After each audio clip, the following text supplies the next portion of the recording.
কুষ্টিয়া চামড়া পট্টিতে আড়তদাররা প্রস্তুতি নিচ্ছেন চামড়া সংগ্রহে। ইতিমধ্যে চামড়ার মোকামে ঘর খালি করা শুরু করেছেন ব্যবসায়ীরা। নিজেদের প্রয়োজন অনুসারে লবণও সংগ্রহ করছেন তারা।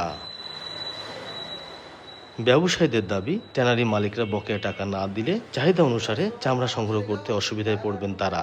ট্যানারিওয়ালারা যদি ঠিক মতন টাকা পয়সা যদি আমাদের দেয় তাহলে আমরা ঠিক মতন চামড়া কিনতে পারবো, আর যদি ট্যানারিরা ঠিক মতন টাকা পয়সা যদি না দেয় তাহলে আমরা চামড়া কিনতে পারবো না। কিছু ট্যানারি বাদে প্রায় ট্যানারি টাকা দেয় না। এই টাকাটা না দেওয়ার কারণেই দিন দিন আমাদের বাউরালী গেটটা এই শিল্পটাই ধ্বংস হয়ে যাচ্ছে। সরকারের কাছে আমাদের একান্ত কাম্য যে তার সর্বোচ্চ সহযোগিতা এই ব্যবসা প্রতিষ্ঠান বা এই চামড়া ব্যবসায়ীদের জন্য সর্বোচ্চ সহযোগিতা সরকারের যতটুকু থাকে সম্পূর্ণভাবে সেটা প্রয়োগ করা।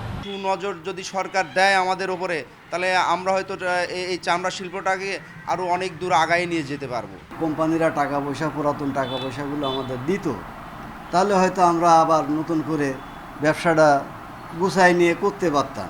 যে পরিমাণ আমদানি হয় কুরবানির সময়, ওই পরিমাণ আমাদের কাছে টাকাও থাকে না।